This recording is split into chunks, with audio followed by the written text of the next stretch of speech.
The Brandon Peters Show may contain explicit language and detailed plot points. For more information on the show, stay tuned to the end of the episode.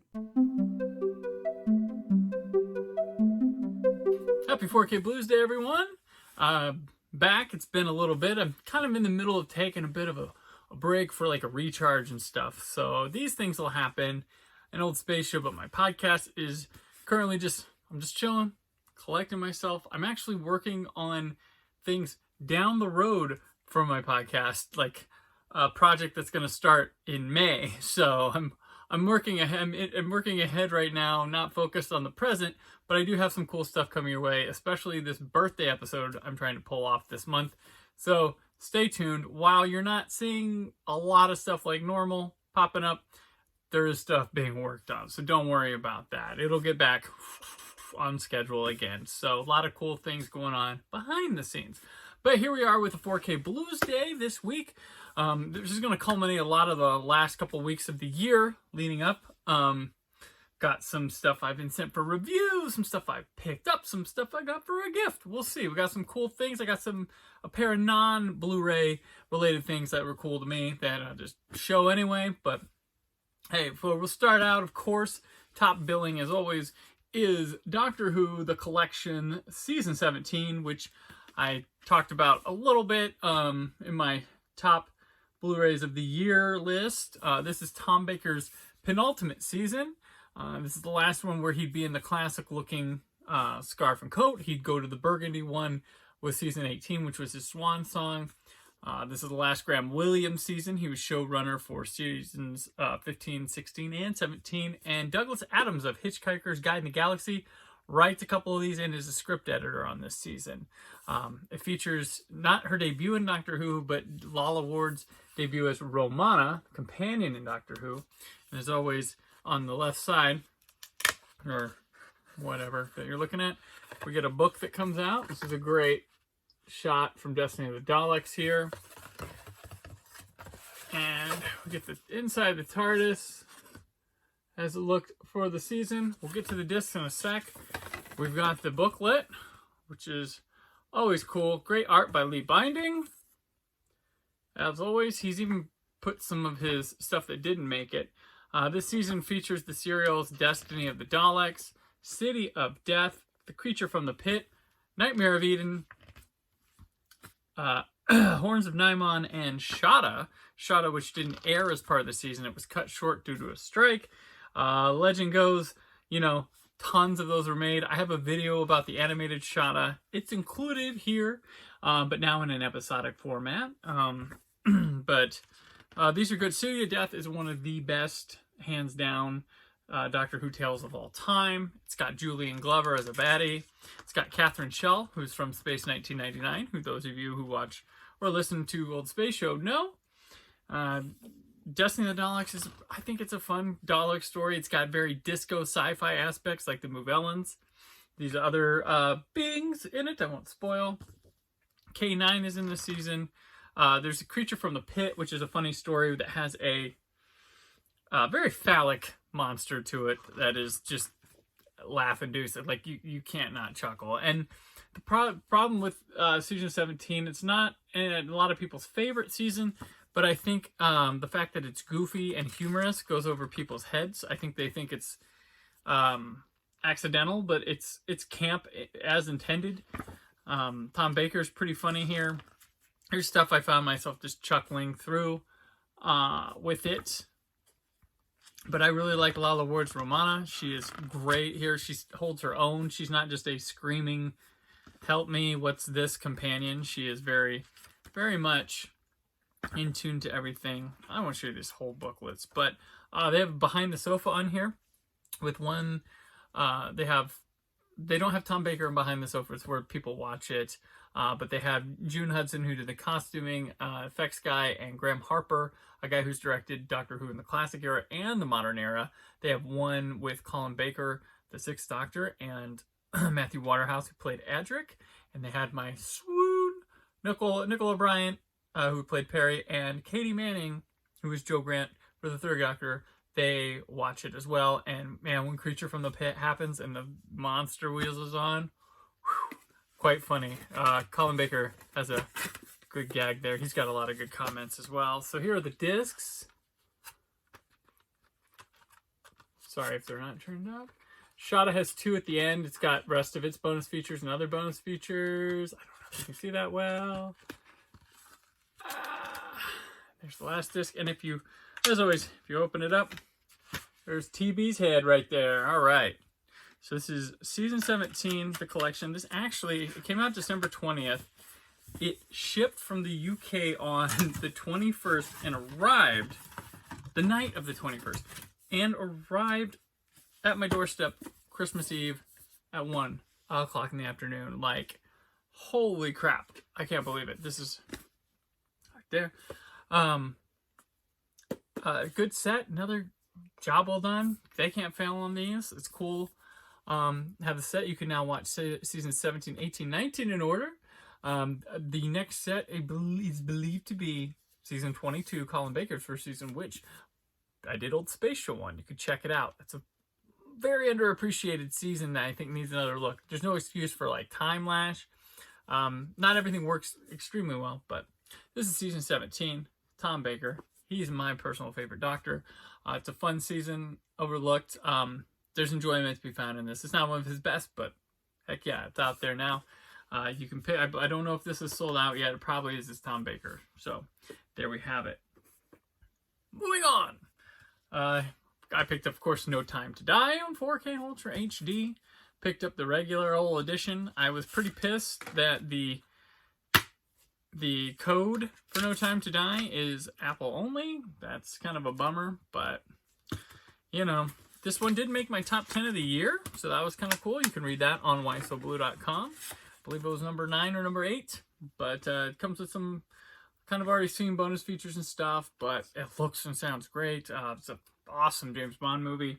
Check it out. I'm sure next year, with it being the 60th anniversary of 007 on film, we will probably get a set. So this won't be the first time, and I'll happily own No Time to Die again. So moving on to review copy movie. I haven't had a chance to pop this in yet, but I've heard bad things.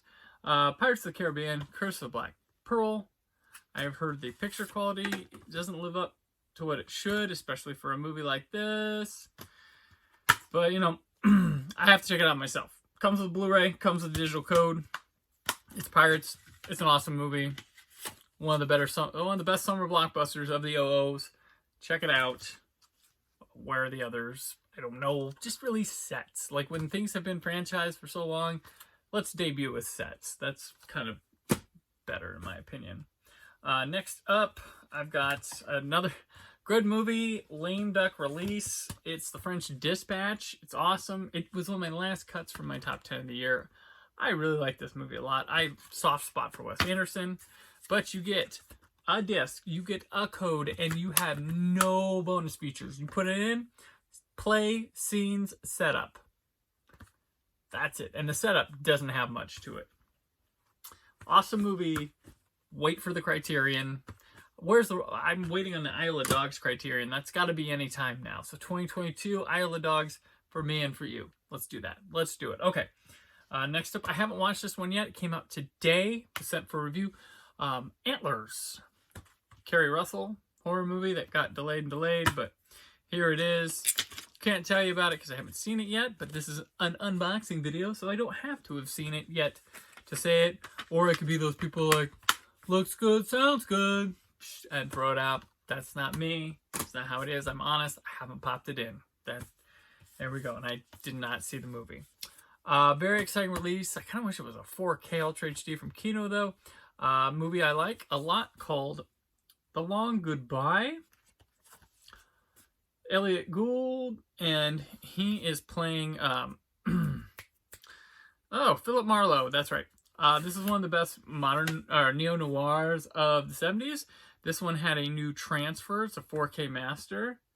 It's got a bunch of bonus features on here, and it is a cool-ass LA mystery. Like, I dig it. It's a comedic Chinatownish. If you saw Paul Thomas Anderson's Inherent Vice, you'll like this movie. And I gotta put some thanks out on this movie because I'd never seen it till probably like 2012, 2013. Aaron Neuwirth told me about it, who he had been told about it from Jim Dietz, old Space Show Jim Dietz. So thanks to Jim for starting a chain of people falling in love with The Long Goodbye. This is a definite upgrade from the original Kino release. Pick it up if you like detective stories, noir stories. Boom, Long Goodbye. All right, from one notable director to another, we have Dario Argento's Trauma. This is one of his Giallo from early 90s, and it's Vinegar Syndrome put it out. It looks beautiful. It's pretty. It's okay. Runs a bit long. It's got Piper Laurie in it. It's got Asia Argento and Brad Dourif shows up for a little bit in here, but it's got good score and stuff. If you're into Argento, you're probably into this.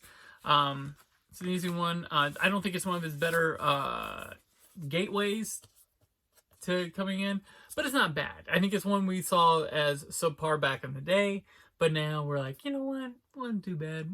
It's all right. It's about a little bit around the Sleepless area, but a little below that, but still worth checking out. Trauma from Vinegar Syndrome. Also from Vinegar Syndrome, highest recommend if you like Mystery Science Theater 3000, if you like Riff Tracks, if you like Best of the Worst, like the craziest movies, Champagne and Bullets from Vinegar Syndrome. This is hilarious. You're not going to find comedies this good. This guy, here we are. This is alternate artwork. It comes with a poster. The poster is these things, but this movie feels like this old guy wanted to look cool. He's like turning like 64 or something, and he wanted to make a movie where he looked all like a badass, and then like he wanted to make sure people know he wasn't a virgin or something, because there's these gross sex scenes in here, and it's Wings Hauser's in here. I don't know how. Like, I feel like you watch this movie like he was a get for this production, but if you want a good laugh, have a beer, pop a gummy, something, watch this movie, you're gonna trip out. This is hilarious. Champagne and Bullets. It's also known as Get Even, and like 4 other titles. Check it out. Next up, I've got the original. I really like the new one. It made my top 10. Nightmare Alley, which is awesome in its own right. It's almost like daring that Guillermo del Toro remade this, but his is very good. His remake makes some changes here and there, and then like opens up the world. That's kind of the difference here. With things with the little added touches and whatnot, but stars Tyrone Power, who's excellent in this movie. So you get the Nightmare Alley. Do this pulled out thing with the booklet. So like that. And the transfer and everything's excellent on it too. It's Criterion, the original Nightmare Alley, and if you watch it, you'd be like, holy crap, these are really close. He really hung to it. Also comes with the tarot cards of the Hangman. And pretty awesome stuff. These are like when you're a nut about packaging, I know some people could care less about the swag, but I think it's neat. What am I going to do with this stuff? I have no idea. Did it change the price on it any? No. So, yeah. That's Nightmare Alley. It's from Criterion Collection. Also from Criterion Collection, one of their first 4Ks, Uncut Gems, Adam Sandler one, the Safdie Brothers film. Excellent. I have not popped this one in, but should you? I don't know if you can get the glare on that right there. There's a cool swag here, but here's the open of the disc.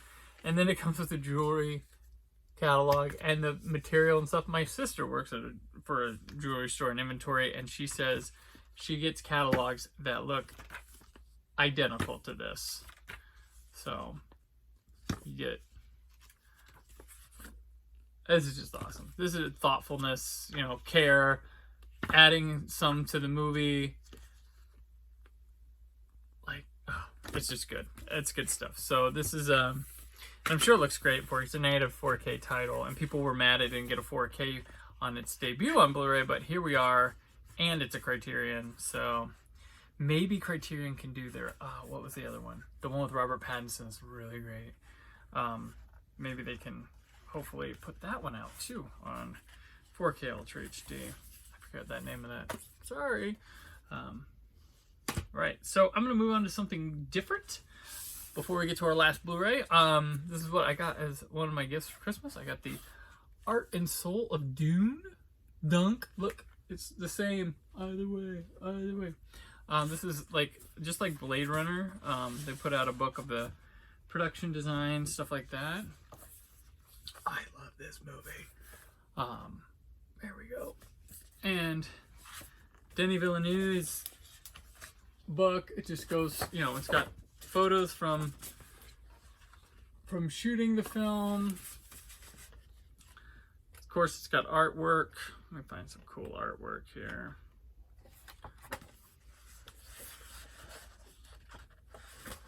Just, yeah, just lots of stuff like this, along with essays and insight. I mean, this one of the, like, I had to have this. It's just like Blade Runner. I'm like, it's one of the coolest visual films of the year, of the, you know, it's early decade, but man, his movies really have a good look to them. I'm really inspired in looking at the art of them and just relishing in just some damn talented people that work on these things. It's the Art and Soul of Dune. And as you know, I make no secret on the show that I am a fan of the Dave Matthews Band, and this is their latest vinyl release, latest live track series release. It is volume 58 from Deer Creek in June of 2000, the first night of a 3-night run. This is a very highly requested show. Here's the set list from it. We'll take a look. This is the year 2000, where they had a bunch of new songs that never made an album, that didn't make an album, and then the sessions for it leaked, and then they released Busted Stuff, which was sort of rounding that out. But this is when they were road testing these songs. Deer Creek, which is my home venue and stuff. I was not at this show though. So you've got the disc with the art. You got Carter Beauford, and there. And I'll show one of these because back another, but you vinyl nuts are probably gonna yell at me, but here we go. They're all this color of green back, so if you're into vinyl and stuff, cool. This was a limited to 3,000 pressing.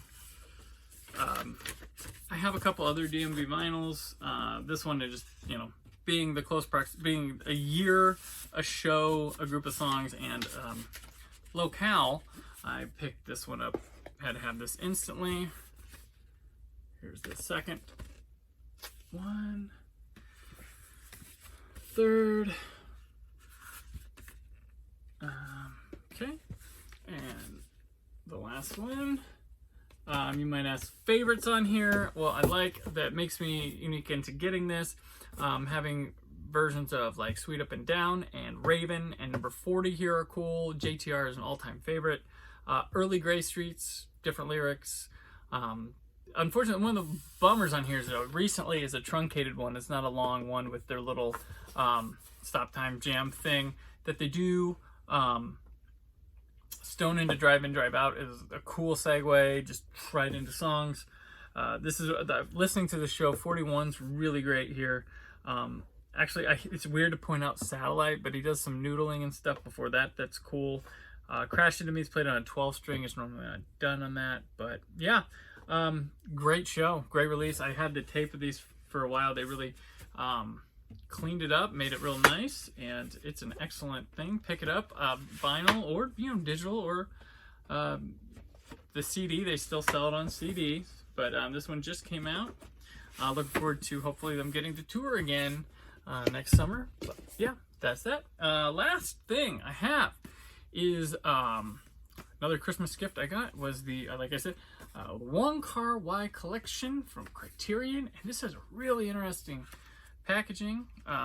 Includes 8 films from the heralded Chinese director. So it opens kind of like that, and then yeah, I had worked on some of these original ones before. These are new transfers when I was in Burbank, I worked on a couple of these in Criterion's early days. We got this huge book here of like pullouts and stuff. I'm not gonna go crazy. It's got pull out like production photos and stuff. It's really interesting. I was like, what is going on with this thing? But I thought there were posters and all sorts of things, but there's stuff that really fits the bill, hidden gems and things. Cool stuff in here. I can't wait to crack. I'm in the middle of watching another set right now that I will watch these after. Here's where the discs get kept. So, like that. Then you pull it out. That. Then there's more. Okay. The movies on here, of course, so I don't forget, I'll look over here. As Tears Go By, Days of Being Wild, Chungking Express, Falling Angels, Happy Together, In the Mood for Love, and 2046. I worked on Chungking Express. I know that for sure. I remember that. This other side. There we are. These discs. And then, oops, the back side of it. I know I'm such a weirdo, but okay, cool. So that is the Wong Kar-wai set from Criterion. Pretty awesome. I love it. Can't wait to dig in. But that, my friends, is it for this week. I know I had a lot of stuff. That's cool. Appreciate you being patient with my just a little chilling out time, recharging time, getting stuff done, not pressuring myself. Let's start the year easy. As I head to 40, I'll be turning 40 this month, so that's pretty cool. Looking forward to that. So, but yeah, thanks for checking it out. How you been? Let me know. Say hey, whatever, or whatnot. You got anything cool for Christmas or anything like that? Let me know. Any Blu-rays or something you want to tell me about that you checked out. So anyways, yeah, so you can check out my top Blu-rays, top 4Ks, top films of the year on this channel, and then over at Why So Blue, that's only where the films are. But yeah, so see you when I see ya. Check out Old Space Show tomorrow. It's on the podcast feed. It's here. And yeah, till next time, stay film positive. Thank you for listening. The Brandon Peters Show is a Creative Zombie Studios production. Produced by Brad Shoemaker and Brandon Peters. Written and edited by Brandon Peters. Announcer vocals by Jessica Alsman. Theme song by Metavari. Web design and show art by Brad Shoemaker with Brandon Peters. All music and clips featured in the episode are property of their respective studios, and no infringement is intended. Additional information on this and other episodes at BrandonPetersShow.com. For any inquiries, press opportunities, or sponsorship, contact mail at BrandonPetersShow.com. The show is available on Apple Music, Spotify, or anywhere podcasts are found.